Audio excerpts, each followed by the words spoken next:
네, 그럼 이번엔 그 국내 증시 그 IT주와 관련해서 투자 전략에 대해서 좀 여쭤보면은요. 지금 언택이라는 게 이제 화두가 되면서 상당한 상승세를 이끌어왔잖아요. 예. 한국 국내 시장, 뭐 미국도 그렇고요. 예, 예. 근데 이게 과연 주도주로서 하반기 그리고 내년까지 이어질 수 있겠는가? 왜냐하면 지금 버블 논란, 고점 예. 논란들이 많아가지고 어떻게 보시나요?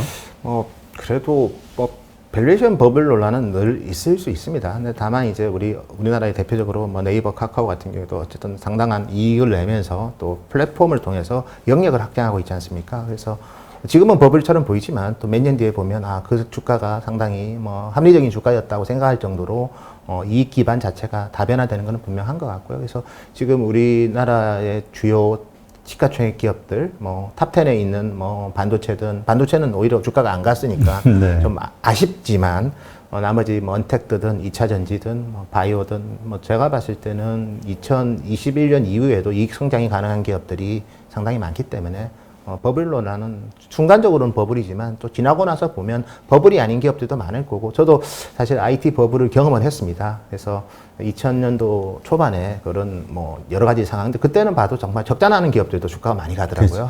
근데 지금은 상당히 좀 이익 기반이 탄탄한 기업들이 이제 주가가 간 거기 때문에 물론 밸류에이션은 비싸죠. 그렇지만 지금 밸류에이션이 비싼 거지 3년 뒤에 밸류에이션을 보면 그렇게 비싸지 않은 기업들도 분명히 많이 있기 때문에 너무 그렇게 우려할 상황은 아닌 것 같습니다. 네. 근데 또 이제 언택이 이렇게 시장을 끌었기 때문에 뭐라 그럴까요? 그 치료제라든가 백신이 나오는 그런 시점에서는 이제 컨택과 관련된 주들이 네. 다시 시장을 끌고 갈 거 아니냐 뭐 이런 예상하시는 분들도 있던데요. 순환매는 항상 있는 거고요. 유동성이 상당히 많이 풀려 있기 때문에 분명히 또 우리나라에 또 장점이 많습니다. 한국이 상당히 괜찮은 산업들이 다양히 포진해 있어요. 뭐 반도체부터 바이오까지 되게 많이 포진해 있는데 그러다 보니까 특히 인프라 쪽에서 또 우리가 금방금방 벤치마킹 할 게 많습니다. 그래서 우리가 뭐 컨택 기업들도 뭐 최근에 자동차 기업들 뭐 릴레이팅도 그렇지만 변신할 수 있는 그런 기반 여건이 좋고 그리고 경쟁하는 기업들이 또 워낙 1등하는 기업들이 많이 있다 보니까 서로 좋은 인력들이 또 예를 들면 그쪽으로 갈 수도 있으면서 좀 시스템이 또 바뀌는 경우도 많기 때문에 저는 뭐 한국에서는 컨택트 기업들만 잘 변화를 잘 추구한다면 언택트 또 어느 순간 보면 언택처럼 돼 있을 거예요, 사실은.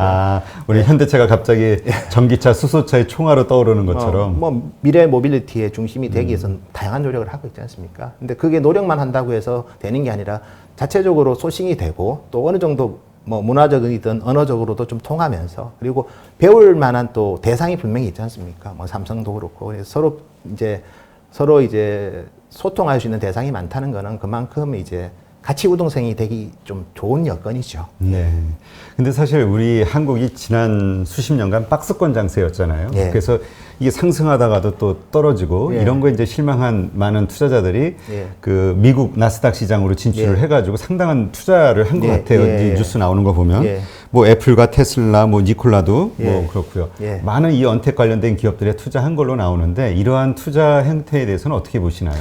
정말 항상 저희는 투자는 신중하게 하는 게 맞고요. 정말 100년 갈 기업, 위대한 기업에 투자하라는 책도 있지 않습니까? 정말 좋은 기업을 잘 발굴해서 투자하는 게 맞을 것 같고 다행히 저희 회사도 이제 미국 시장 오픈도 했거든요. 저희 회사에서도 이제 미국 주식 투자 가능하니까 그래요? 꼭 가입해 주시고요. 근데 어쨌든 제가 드리고 싶은 얘기는 이제 전 세계 어느 나라 주식 다 살 수 있습니다. 그래서 미국이든 대만이든 예를 들어서 일본이든 다 가능한데 어쨌든 그 기업의 타선 뉴스플로우 그런 사실 투기적인 수요들이 분명히 있거든요. 근데 저는 특히 아는 기업도 사실은 위험한데 잘못 투자하면 근데 모르는 기업 특히 다른 나라에 있는 기업 같은 경우에는 최소한 검증이 되는 할 수 있는 방법이 있을 때 투자를 해야죠. 예를 들어서 우리가 삼성전자 잘 아니까 마이크론 살 수 있고 인텔 살 수 있는 거예요. 우리가 삼성 스마트폰 아니까 간접 분석을 하니까 애플을 살 수는 있는 건데 근데 아예 새로운 영역이라면 검증할 수 있는 방법이 많지 않다면 그 부분은 좀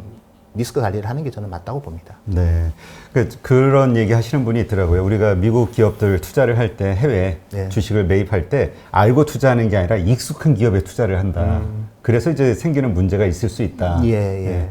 근데 사실 우리가 알기는 참 어렵잖아요. 근데 사실 아이폰을 쓰니까 알 수 있는 거고, 예를 들어서 우리가 반도체를 쓰니까 AMD라는 기업 다 알 수 있는 거고, 어느 순간에 AMD의 CPU가 장착된 노트북이 많이 보인다고 하면 그래서 분석해서 회사 실적이 좋아지네 해서 살 수도 있는 거죠. 제가 말하는 거는 우리가 생활하면서 느끼거나 아니면 본인이 그 업에 종사하면 뭐 미국의 경쟁 기업들을 알 수도 있지 않습니까? 네. 그런 식으로 자기가 아는 기업들을 정밀하게 분석해야지 성공 확률이 높지 않을까 그래 보고 있습니다.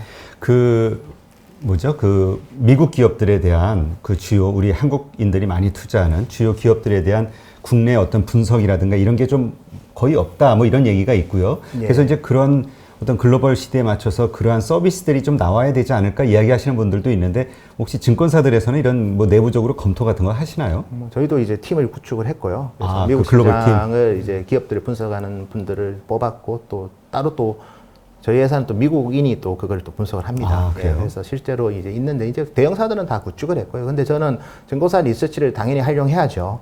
분명히 중요한 정보들 그리고 실질적으로 분석하는 방법들 이런 것들을 뭐 충분히 참고할 수 있기 때문에 다만 미국 기업들도 다 엄청나게 공시에 대한 그런 규율이 엄격합니다. 그래서 조금만 노력을 해도 기업체들이 발표하는 분기 실적이 쭉 나와요. 그리고 보시면 파워포인트 자료도 있고 거기에 보시면 뭐 디테일한 재무제표랑 이런 게 다 붙어 있기 때문에 사실은 분기 실적만 업데이트를 잘하고 그 다음에 대부분의 미국 기업들은 컨퍼런스 콜을 합니다. 실적이 나오고 나서 다음 분기에 대해서 어떻게 될 거라는 거. 그리고 뭐 최근 들어서는 이제 코로나 때문에 모르겠다고 하는 그 정도의 내용도 서로 다이기 때문에 저는 노력만 어느 정도만 하면 충분히 물론 증권사에서 분석하는 레벨까지 도달하기 쉽지 않을 수는 있겠지만 노력한다면 충분히 검증할 수 있는 방법들이 회사 홈페이지에 다 올라와 있기 때문에 애플 실적도 나오면 다 컨퍼런스 콜 들어가서 또 질문들이 다 합니다. 그리고 다 보시면 녹음 파일까지 그게 다 누구나 다 볼 수 있게 해놨습니다. 네. 그리고 정말 필요하면 외국계 증권사든 보시면 그 기업을 분석한 그 나라의 또 보고서들을 쉽게 찾을 수가 있거든요. 그래서 제가 봤을 때는 정보는 무궁무진하다. 그렇게 봐죠. 조금만 더 부지런하게 움직이면 되겠네요. 예. 네. 그럼 이제 다시 국내 시장으로 좀 돌아와서 3분기 실적 시즌 그 전반적으로 어떻게 될 것인가. 왜냐하면 2분기 때는 전부 좀 비관적으로 보다 보니까 조금 괜찮게 나왔다라는 평가를 받았는데 그러다 보니까 3분기에 대해서는 2분기보다 좀 더 좋아야지라는 기대감이 또 높아져서 좀 실망할 수도 있지 않을까 시장에서 이런 얘기도 있거든요. 그때 사실 우리가 어쨌든 코로나 모범국이잖아요. 방역 모범국. 네. 그래서 빨리 좀 좋아진 측면이 있죠. 그래서 실질적으로 2분기보다 3분기는 다 좋아지죠. 안 좋아지는 기업도 없고. 그래서 3분기는 나쁘게 나오는 기업이 있으면 그 기업이 문제가 있는 거라고 보시면 될 것 같고요. 그래서 당연히 2분기보다도 좋아지지만 작년보다 좋아지는 기업들도 많습니다. 한국에는. 그래서 제가 봤을 때는 최근에 워낙 강세도 그런 면이 좀 있죠. 그래서 한국 기업들이 빨리 좋아졌고 빨리 극복했고 또 훨씬 더 브랜드 선호도나 인지도가 높아진 제품들이 많아지고 그리고 좀 선제적으로 출시하는 제품도 많기 때문에 제가 봤을 때는 3분기 이번 어닝 시즌은 좀 기대를 하셔도 될 것 같습니다. 물론 그 기대가 주가에 다 반영되어 있는 거 아니냐고 하면 상당 부분은 반영되어 있겠지만 그래도 향후에 대한 얘기를 또 앞으로도 많이 할 거기 때문에 그런 면에서 보면 여전히 저는 괜찮은 어닝 시즌에 이번에는 좀 다양한 좋은 얘기거리가 많지 않을까 그래 보고 있습니다. 별다른 변수가 없다 그러면 3분기보다는 4분기 실적이 더 좋아질 것으로 예상을 하시나요? 근데 사실 분기를 너무 이제 분기가 물론 주가에 중요한데 근데 항상 이제 4분기는 이제 비용을 많이 씁니다. 기업들이 다양한 이유 때문에 안 썼던 비용까지 씁니다. 다양한 이유는 재무에게도 중요하지만 세무에게도 중요하거든요. 그래서 4분기까지 기대치를 높여버리면 좀 너무 좀 기업들한테 죄송하고요. 오히려 2021년에 가시성과 또 성과가 날 수 있는 그런 환경이 되는지 또 그 기업들이 그런 성과를 내기 위한 노력을 하는지 그런 거에 저는 더 중요한 것 같습니다. 사실 3분기 실적 시즌으로서 4분기 실적까지 이어지는 걸로 보는 거는 좀 제가 봐도 이제 항상 4분기는 경상적인 지출이 많거든요. 4분기에 어닝 쇼크 안 난 적이 없어요. 그래요? 네, 그래서 4분기는 너무 기대는 하지 마시고 오히려 내년 1월에 나올 이제 1월부터 전개될 2021년의 1분기에 초점을 맞추는 전략을 지금부터 구축해 갈 필요가 있을 것 같습니다. 오히려 그런 어닝 쇼크 때 매수의 기회로 삼아야 된다는 의견 하시는 분들도 있더라고요. 예를 들면 어닝 쇼크가 나와서 아니면 정말 양도 차익 때문에 개인들의 그런 매도 물량이 많이 나왔을 때 잘 투자를 한다면 2021년 실적이 좋아질 기업을 미리 그때 잘 좀 정리해서 그 조정 받을 때 잘 사놓으시면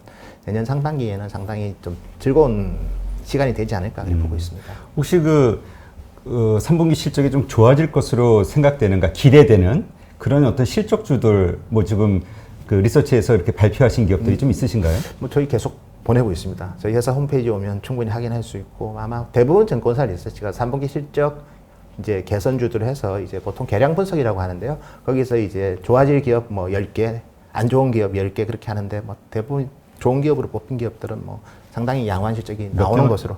몇 개만 좀 알려주시죠. 제가 이건 걸리나요? 그 다음 컴플라이언스에? 기회에 말씀드리겠습니다. 알겠습니다. 하여튼 그 홈페이지에 가면은 나온다는 거죠. 네. 그 다음에 이제 경기 민감주, 뭐 철강이나 자동차 이런 쪽도 주목해야 되지 않냐 의견도 있는데요. 그렇죠. 지금 컨택트 관련 주주들이 이제 최근에 주가 흐름도 좋았고요. 뭐 경기 민감주들도 뭐 제가 봤을 때는 이제 근데 최근에 좀 많이 오르지 않았나요? 그러니까요. 좀 자동차도 올랐어요. 또 화학도 그렇고. 그래서 뭐 너무 항상 주식이라는 게 그런 것 같습니다. 너무 이제 소문을 다 듣고 사면 늦을 수 있고, 뭐 지금 다 반등했기 때문에 오히려 저는 3분기 실적보다는 이제 2021년 1분기에 좋아질 기업을 지금부터 잘 고민을 해서 저점 포착을 잘하는 전략이 더 맞을 것 같습니다. 2021년 1분기에 실적이 좋아질 기업을 찾는 기준이 있지 않습니까? 방법? 한두 가지만 알려주시면 어떤 기업으로 찾을 수 있을까요? 일단 내년에 산업이 어떻게 될지를 봐야 될 것 같아요. 거시적으로? 그래서 산업이 이제 성장할 산업이 뭔지를 먼저 피킹을 하고, 그 산업 내에서 우리나라 기업들이 어떤 전략을 갖고 있는지를 봐야 될 것 같아요. 뭐 예를 들면 뭐 설비 투자 계획이든 아니면 신제품 전략이든 이런 부분들을 좀 거의 내부에서 일하는 분처럼 분석을 해서 한다면 저는, 그리고 요즘은 정보가 많이 공개됩니다. 그렇죠. 예전처럼 뭐 시시해서 그냥 되는 게 아니라 이제는 공정 공시에 어기면 안 되고요. 미국 기업은 더 그렇습니다. 그리고 일본 기업들 같은 경우에는 미드 쿼터에 또 한 번씩 또 성적표를 알려줘요. 그래서 실질적으로 공개되는 정보들도 많기 때문에 그거 항상 그렇습니다. 기업들을, 여러 가지 기업들을 합치면 산업이 되는 거거든요. 그 산업에서 좋은 기업은 충분히 고를 수 있습니다. 노력만 하면. 이제 그거를 이제 좀 대신해주는 역할이 이제 증권사 리서치가 그런 역할을 하지만, 또 증권사 리서치도 또 인원이 항상 제한되기 때문에 모든 산업, 모든 기업을 다 그래 볼 수는 없거든요. 그래서 오히려 제가 봤을 때는 좀 열심히 좀 그런 사이트들만 열심히 공부하더라도 저는 충분한 답을 가질 수 있을 것 같습니다. 네. 근데 진짜 말씀처럼 지금 뭔가 내년 상황을 좀 어둡게 본다 그러면 신제품을 출시한다든가 아니면은 그 설비를 증설한다든가 계획 세울 수가 없겠죠. 그런 거를 한다는 거는 뭔가 그렇죠. 긍정적인 전망이 있다는 얘기니까. 그래서 뭐 최근에 이제 반도체 장비 회사 중에 이제 미국의 제일 큰 회사가 어플라이드 머티리얼이 있는데, 여기서 이제 주로 컨콜을 하면 역사적으로 두 번째로 많은 발주를 받았다고 합니다. 그러면 칩 메이커들이 그만큼 2021년을 좋게 봐서, 제가 봤을 때는 포스트 코로나 수혜에 반도체가 있습니다.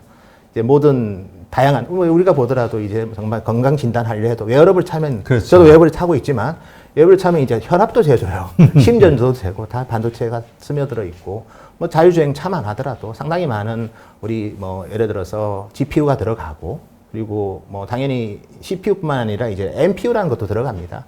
여기에 이제 5G에서 또 네트워킹 돼야 되고, 그래서 뭐 스마트 빌딩도 그렇고 뭐 모든 게 다 지금 포스트 코로나라는 게 가능하면 이제 언택트든 뭐 이런 부분들이 이제 기본적으로 확산이 되는 거기 때문에, 그런 관점에서 본다면 뭐 반도체 쪽은 제가 봐도 장비 발주는 분명히 많은 것 같고, 내년도에 설비 투자를 줄일 기업은 없는 것 같아요. 그러니까 내년은 좋게 본다는 거죠. 뭐 바이오 쪽도 보면 계속해서 뭐 파이프라인 새로운 것들이 계속해서 추가가 되고 있고, 뭐 자동차는 이제 좀 빠른 속도로 다 이제 전동화되려고 하지 않습니까? 그래서 내년에 좋아질 산업들은 뭐 자동차 전동화되면 2차 전지 쪽도 물론 뭐 최근에 배터리 대해서 그 원가 절감은 당연히 해야 되는 거고요. 소비자한테 좀 더 경제적인 제품을 공급하려면 그 기업의 숙명입니다. 끊임없이 원가 절감을 하는 기업만이 성장하고 생존할 수 있거든요. 그래서 내년에 좋아질 기업들이 이미 우리나라는 이제 코스피 탑 10에 다 들어가 있고, 그 관련된 서플라이 체인만 잘 공부를 하셔도 내년에, 왜냐하면 내년 상반기는 실적 나쁘게 나올 수가 없겠죠. 코로나의 악영향에서 베이스 효과는 다 있을 거니까. 우리가 기본적으로 얘기하는 게 그 뭐라죠? 보복적 소비 뭐 이런 정도까지는 아니더라도 참았던 소비들이 이렇게 괜찮아지면 확 터진다는 의미로 이해해야 되겠죠. 그렇게 좀 이해해 주면 좋고 그다음에 올해 상반기 상황이 정상적인 상황이 아니었으니까 그게 정상화 물론 완전히 과거로 돌아가진 않겠지만 정상화되는 조건만 가더라도 실적은 내년에 좋아진 건 당연한 거거든요. 다만 이제 여기서 한국 기업들이 더 잘하느냐, 외국 기업들이 더 잘하느냐, 외국 기업들이 더 잘하면 그 기업 사면 되는 거고요.